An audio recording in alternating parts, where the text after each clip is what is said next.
Welcome to the Missoula Organization of Realtors Candidate Interview Forum. I am pleased that each of you took the time today to be here. Thank you very much. I'll be asking each of you 3 questions. To help keep the answers fresh and interesting, we will alternate tables for each question.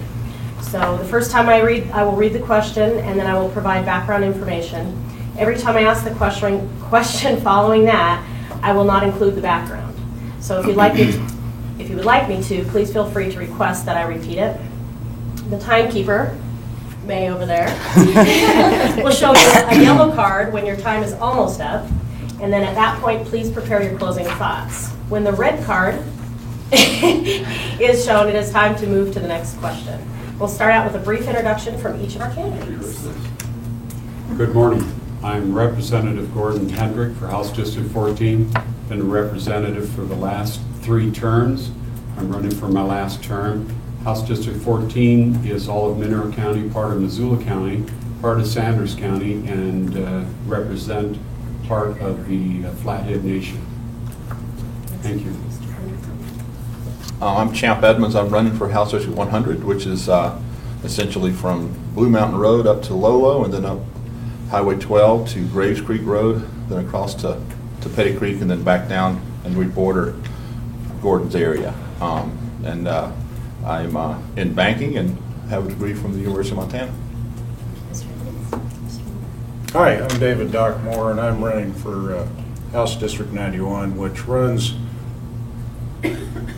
south of Lolo down to the Ravalli County line, comes back over the mountain, ties in by East Missoula, Bonner, Clinton's in the area, and then south of 200 out past Clearwater Junction, then down to the Beaver Tail and back through Rock Creek, so it's a large district.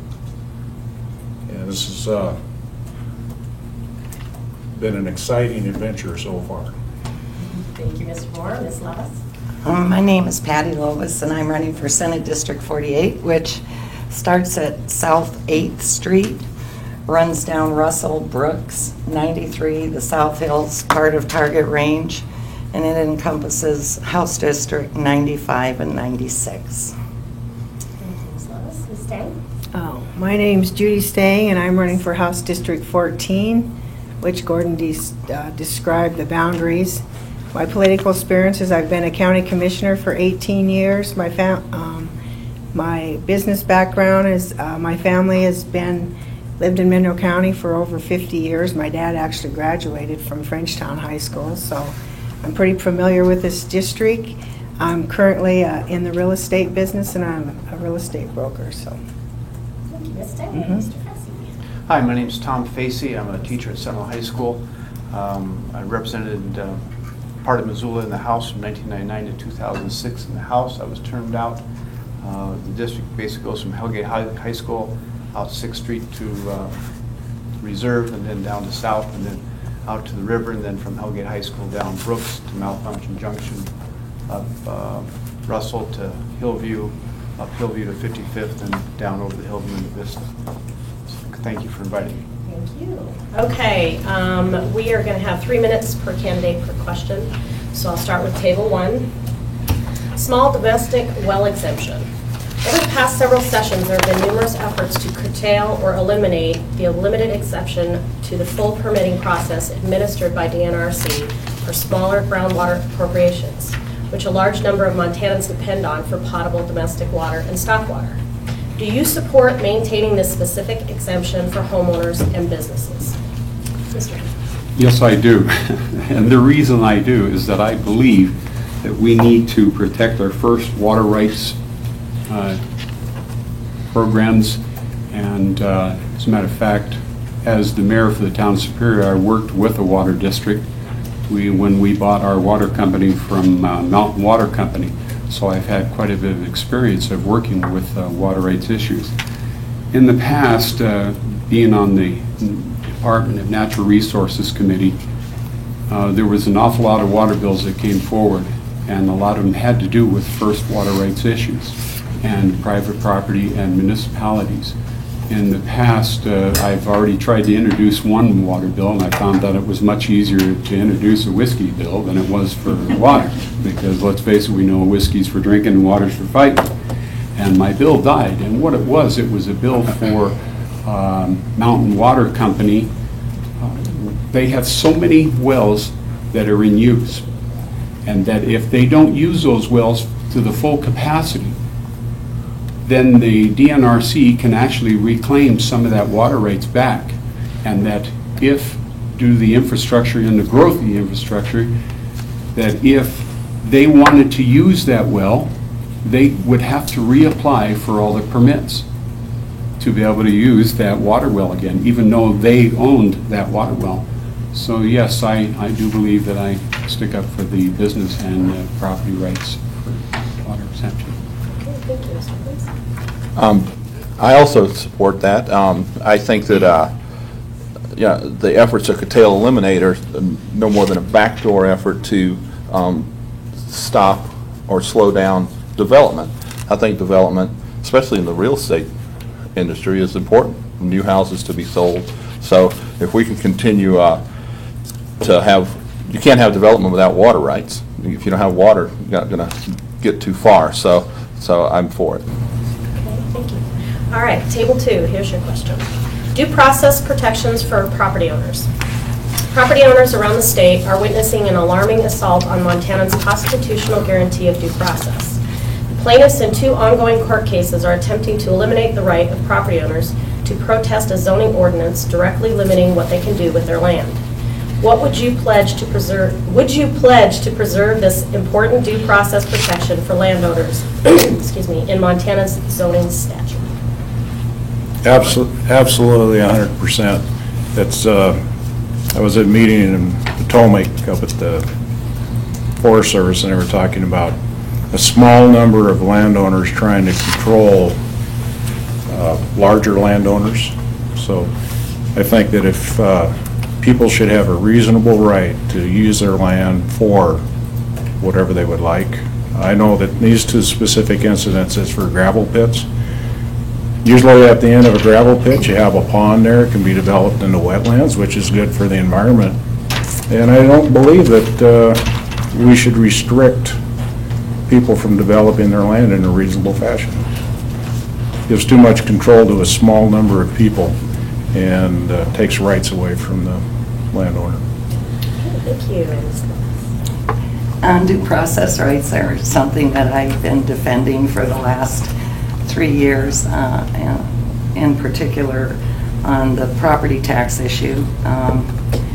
I've also had an opportunity this Thursday to be heard before Justice Sandra Day O'Connor in Billings at the Ninth Circuit, defending people's rights to information in a federal lawsuit against the BLM. I see a degradation of people's due process rights in the government agencies, and I'm now being involved in the city tax issue on their so-called taxing districts and violating people's due process rights. So I absolutely am an advocate for due process rights, and I defend it to the ultimate end. I see too much interference in people's due process rights, and we absolutely need to get this under control from the government agencies. Thank you. Okay, thank you. All right, table 3, impact fees. In 2005, the legislature established important guidelines and restrictions on local governments imposing impact fees on new development. Unfortunately, several local governments that have imposed impact fees for various public facilities have failed to comply with the letter and the spirit of the law. In some jurisdictions, impact fees are close to $10,000 per new single-family home and into the tens to hundreds of thousands of dollars for some new businesses. Would you support legislation that clarifies limitation on the authority that local governments have to impose impact fees? Ms. Day? Absolutely, because I used to work for local government, and I'm going to tell you that impact fees are very confusing. And there's been quite a few lawsuits because of the way that they were handled. So I think people really need to, and they're hard to collect afterwards. And like in Monroe County, in a couple of our subdivisions, we like told the people that we might have the right to collect impact fees if the roads later need to be paved, and there's no mechanism or anything to like collect them later. So I just think that it needs to be looked at and clarified, because there's been too many suits and too many confusions on how to handle it. So yeah, I would be in favor, yes, of clarifying, and they need to be re-looked at. Thank you, Mr. Tracy. I'd really be in favor of supporting that. It makes sense to clarify it. One of the situations I think we should address, though, is local governments need revenue to provide services. So they're going to the impact fees. And is there a better way to do that other than depending on the property owner?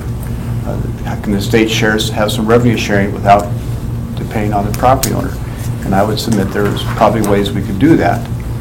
We give oil companies an 18-month holiday on collecting taxes when they discover oil in Montana.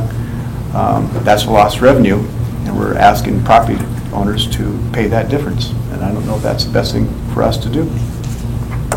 Okay, thank you.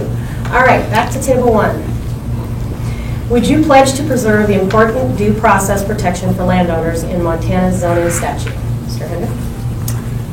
Yes, I would. And let me take a look. Where was that question again, on what page? If I can find it. It should be the Page 5. second page. Or Second page, huh? You want to just read the question? Sure. Yeah, I can't. Do you want me to reread the question for you? Yeah, go ahead. Okay. Due process protections for property owners. Property owners around the state are witnessing an alarming assault on Montana's constitutional guarantee of due process. Plaintiffs in 2 ongoing court cases are attempting to eliminate the right of property owners to protest a zoning ordinance directly limiting what they can do with their land. Would you pledge to preserve this important due process protection for landowners in Montana's zoning statute? Again, by all means, I would. I always believe in the first rights of the protection of the property owners. You know, I mean, let's face it, with the taxes and everything that's gone up so high, and we keep asking more and more out of our property owners and taking more and more away, it's got to the point that we need to start preserving their rights. And sometimes zoning can be a bigger pain than we ever dreamed of. So yes, I do support that. Okay, thank you, Mr. Evans. Can you reread the question? You betcha. Would you support legislation, oops, I'm sorry. Would you No, support, read the whole. oh, I'm sorry, the whole thing, you'd like me to read the whole? Well, I'm looking for it on my sheet like Gordon was, and I don't think I I'll found just it. reread it, and then due process protections for property owners. And you said it's on the second page? Yeah, it's right here. I think my thing looks different. Under the land use policy. Maybe that's why I don't know where it is, because I don't have it on my sheet here. It's right on there. Okay.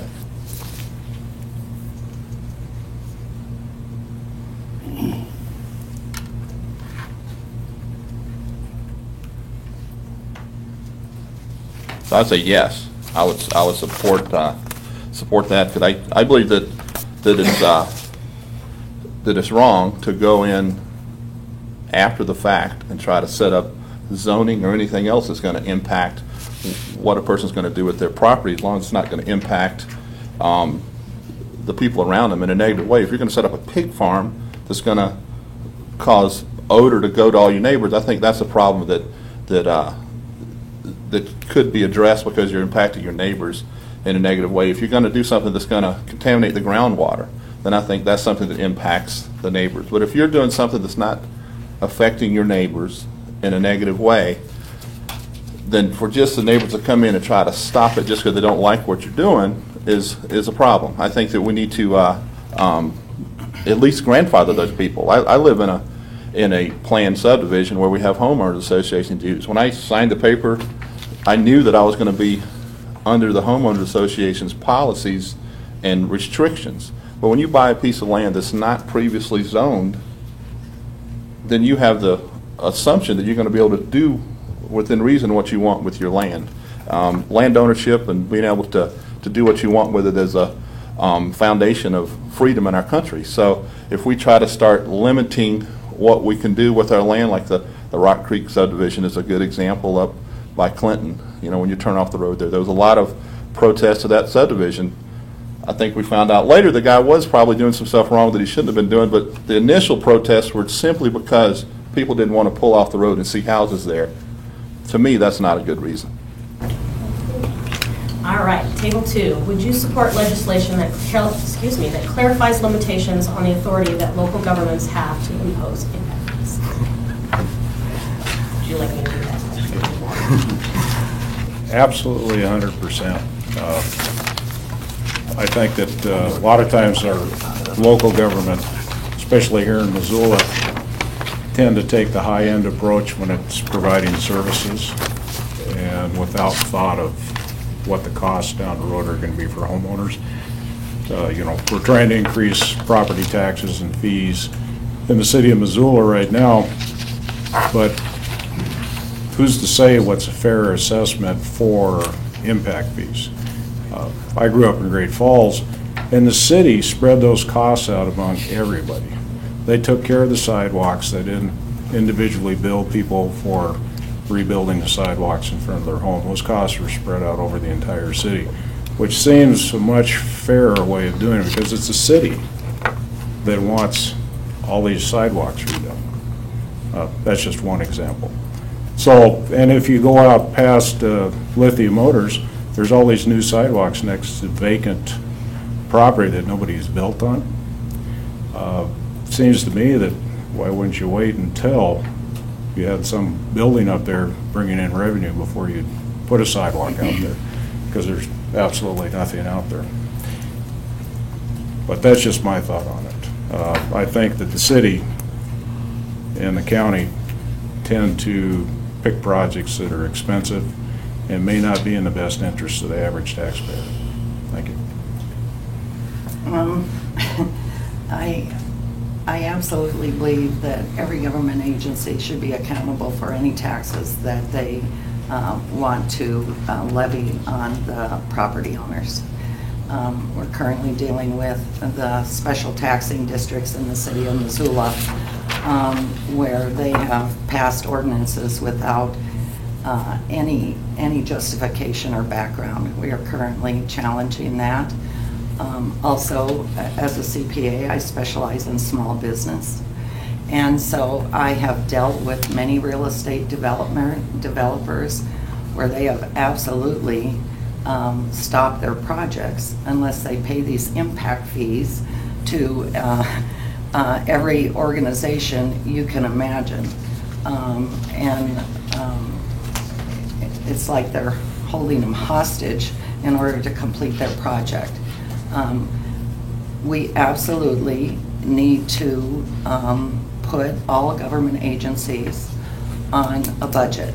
In the recent testimony in front of the city council, I said, you need a reality check on what's going on here in Main Street. You know, we have to live on a budget. And sure, we support public services if they're justifiable. However, to just say we're going to do it and then make the people defend it against it is wrong.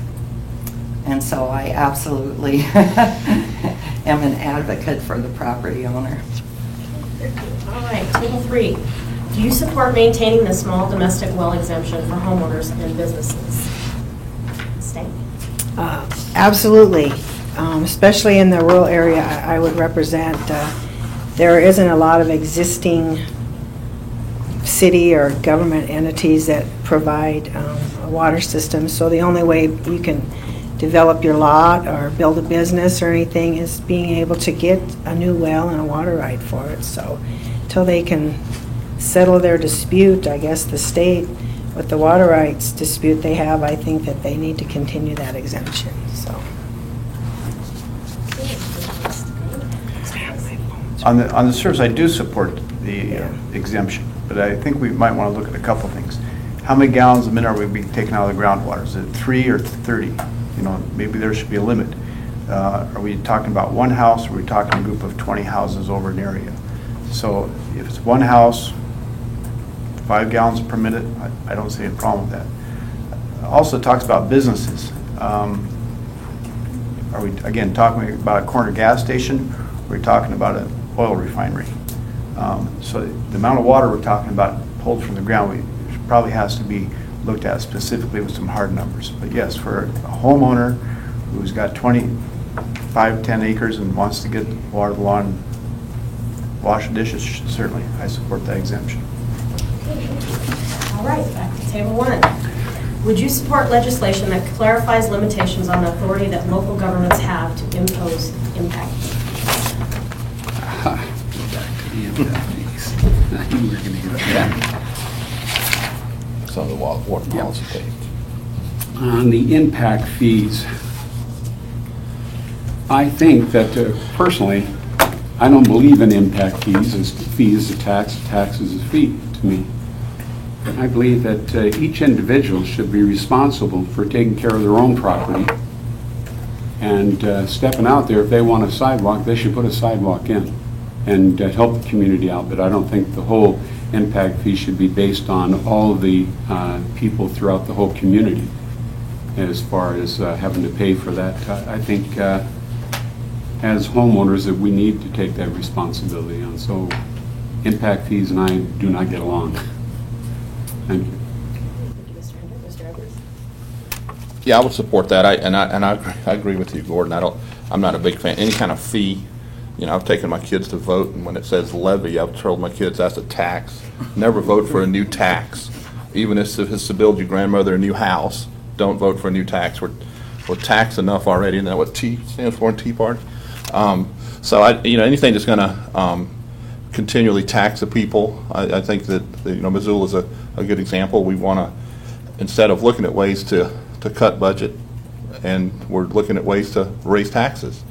And I think that's why it's important in this next legislative session that we get elected some physically conservative people to get a majority over there, because we got to do one of two things. We're going to have to cut some services, or we're going to have to raise taxes. I am not for raising taxes. So thanks. Okay, thank you, Mr. Edwards. All right, table 2. Do you support maintaining the small domestic well exemption for homeowners and businesses? Absolutely. For a number of reasons.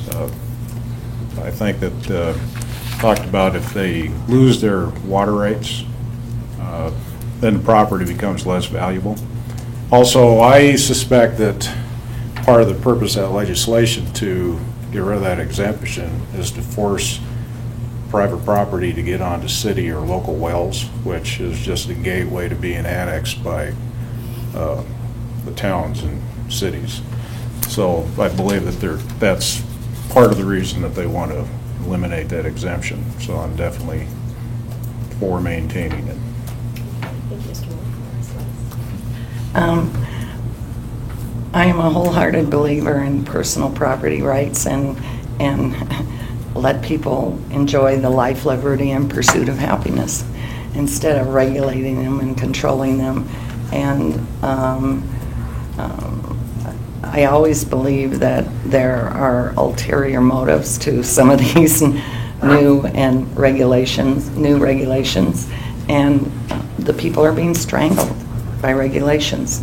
They're losing all their freedoms, and that's why they want their own property to begin with, is so they don't have to adhere to the landlord's requirements, and so they want this freedom, and we are limiting their freedom, and pretty soon we're strangling the individual's freedoms. Thank you, Ms. Lewis. I've been saying Lewis, sorry. That's okay. All right, table 3. Would you pledge to preserve the important due process protection for landowners in Montana's zoning statute? Ms. Tam? Yes, I believe that you would have to keep that process because, some zoning districts were created 25, 30 years ago. I mean, I think everybody has to preserve that process because there's certain times when things have changed in a neighborhood or a place, so they should have the ability to have some kind of public process to change things if they need to.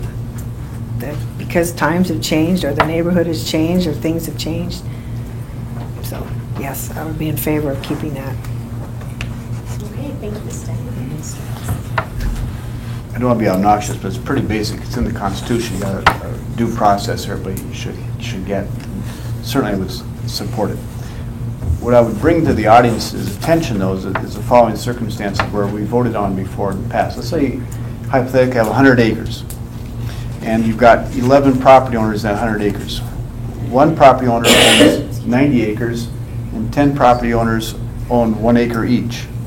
Well, we've decided questions on when there's protests, should it be based on the amount of land you own, or does each property owner get one vote?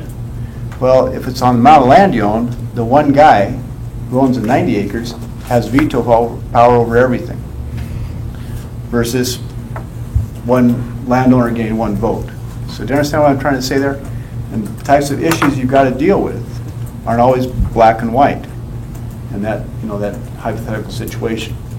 And, you know, and sometimes I know I've supported the weighting of the votes by the amount of land you own, and other times I know I've supported the weighting of the votes by the number of property owners. So it's always sort of different on what you're talking about.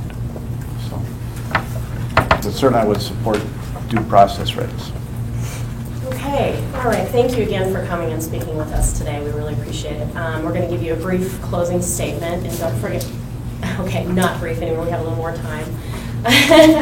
Go ahead and remember to give a little bit more about yourself. We look forward to getting to know you. So, I'm going to go ahead and start down this way since we kept starting this way. So I'm going to go ahead and put you on the hot spot again. Great. You know, we were going to give a minute and a half, but you can have a little longer than that. Again, I'm Tom Facey. I'm running for Senate District 48. You know, home ownership in my family was always one of the central things that my parents drove home to me.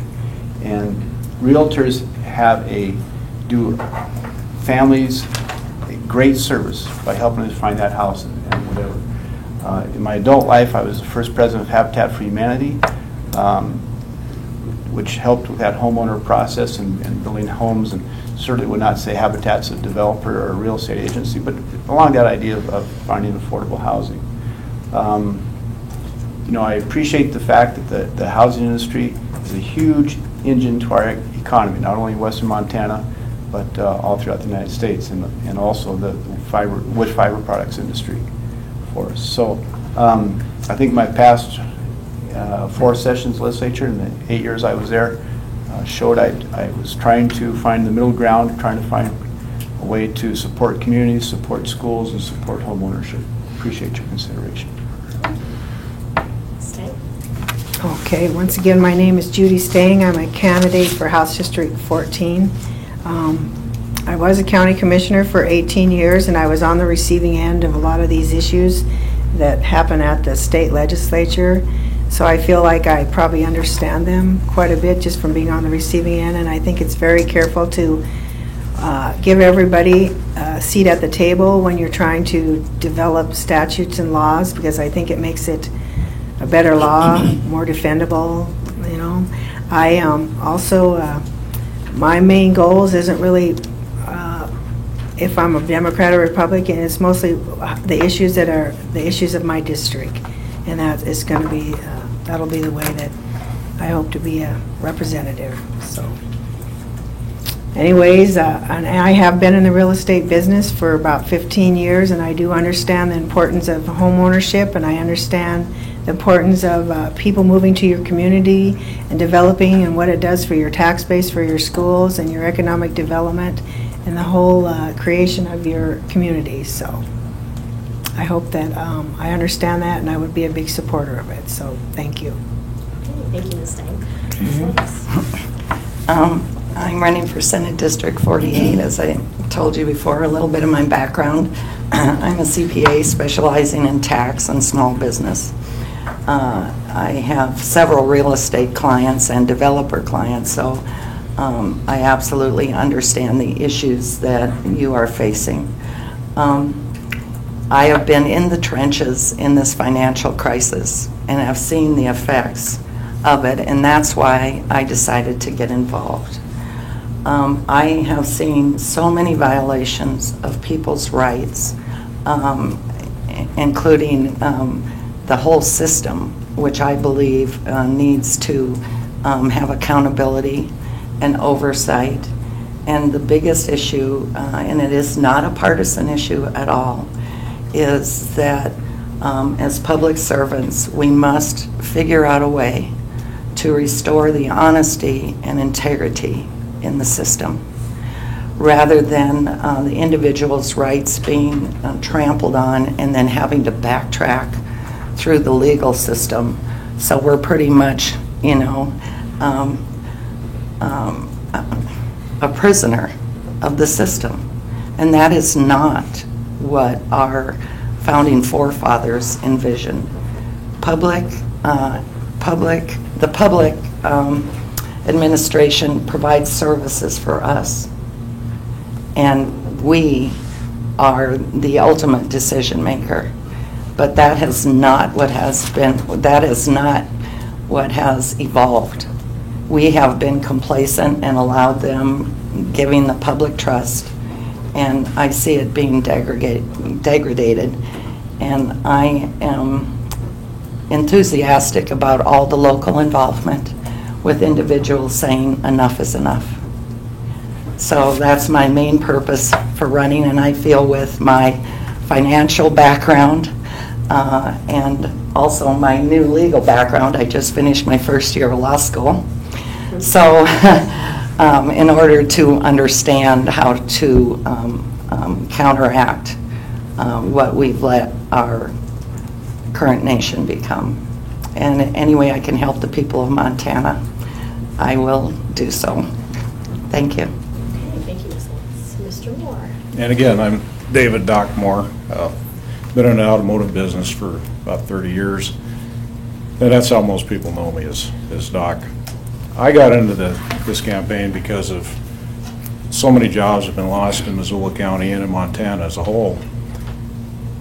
And for many, many reasons that we don't have time to go into today, but it's not something that we can allow to continue to happen. Why are we talking about raising taxes? Because there's fewer people paying taxes.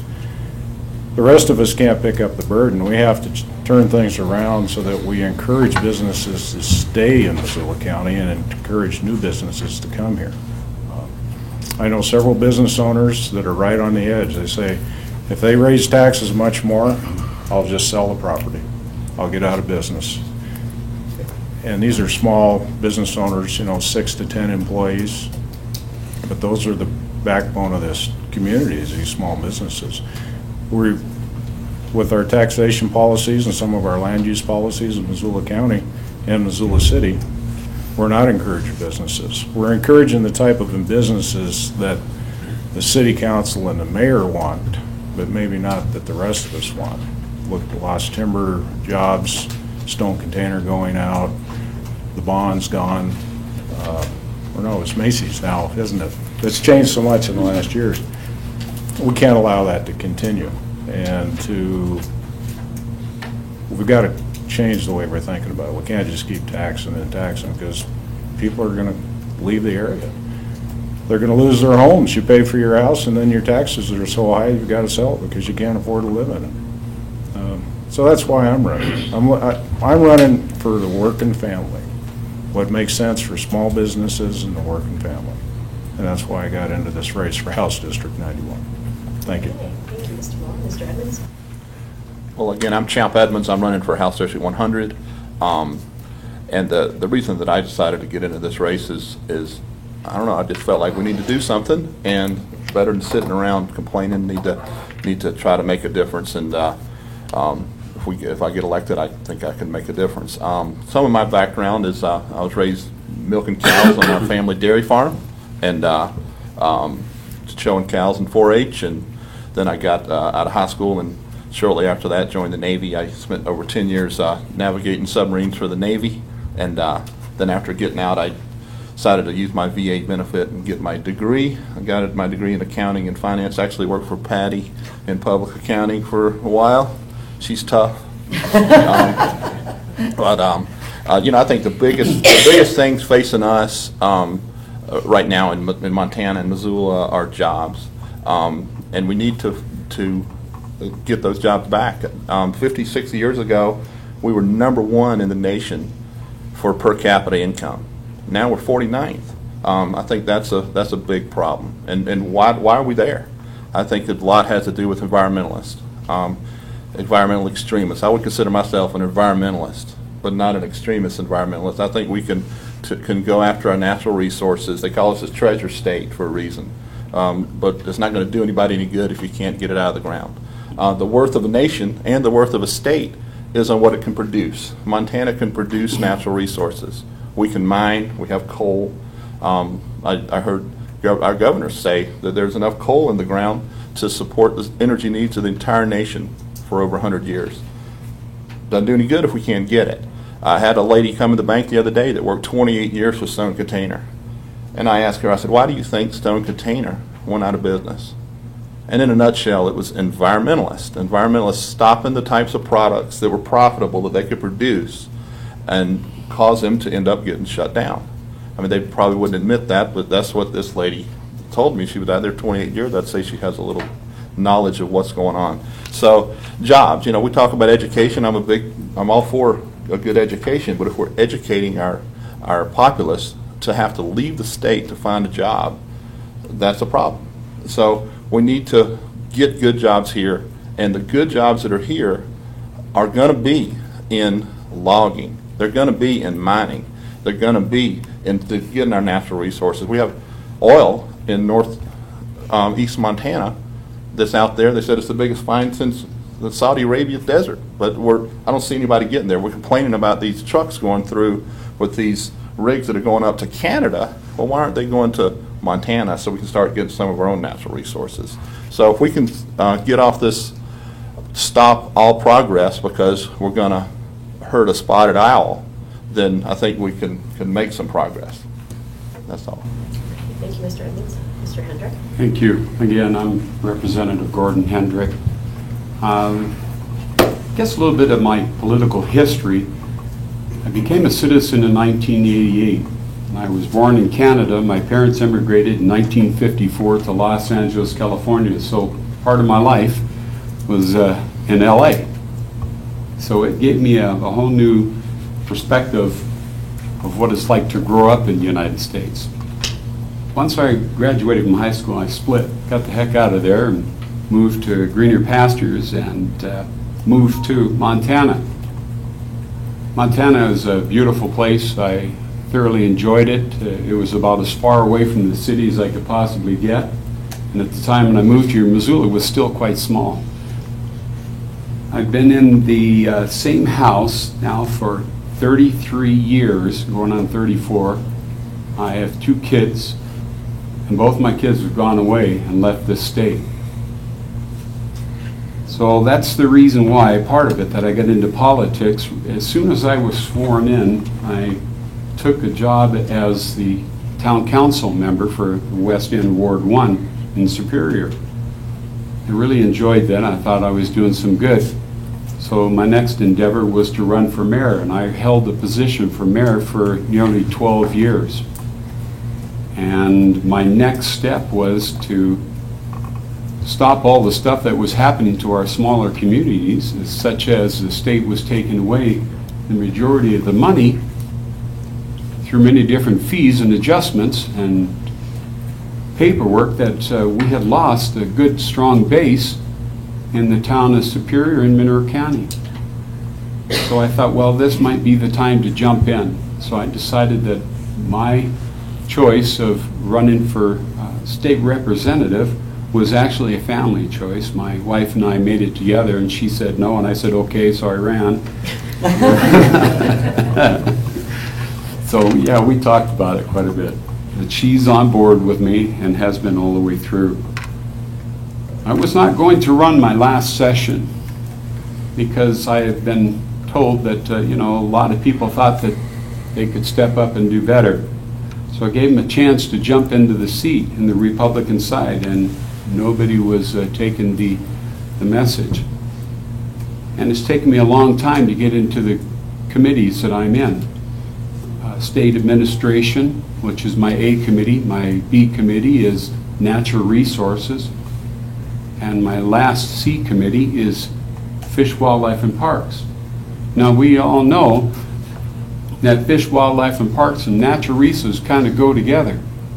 Can't have one without the other. You've always got water issues, and you've got land issues. You've got fishing rights access, you've got water table access, and for stream setbacks. I've been working on those for quite some time. I've become quite a studier for the 310 permitting law recently. I've had quite a few complaints in the Missoula area that the people that are paying the highest taxes above all on the river frontage and lake frontage and Flathead, that they're taxed the most, but yet they're unable to view their property or the river because of the natural indigenous plants that are through there. That if you weaken the structure, you weaken the bank, and then the high water will take the bank out. So I've been told, and there's a lot of studies on it, a lot better people than me. However, it still doesn't change the fact that these people are being taxed out of their houses and taxed out of their business. And I hope that I can continue voting no on the tax bills, which I have in the past. There's a few bills that we do need to consider for local government. We can't let local government go by the wayside. As you notice in a lot of the communities, the smaller communities especially, are suffering for their safety, and that is for their not highway patrol, but local police department, their sheriffs, their deputies, dispatchers, and their jailers. They're having to cut back. The money's not there. So I plan on looking at a House bill that was passed several years back that would possibly bring the money back to the county. So I hope that the people in my district and the state of Montana continue supporting me for my last session so I can continue doing the important work for the state of Montana. Thank you very much.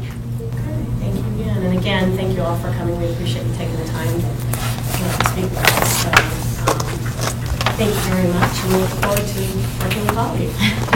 And just FYI, I've left all of you the Missoula Housing Report, which is something that we produce on an annual basis. It's available online as well if you would like a PDF version of it. And if you have time, you can stay behind and chat with some of these nice folks back here. We'd love to hear from you. Thank you. Thank you.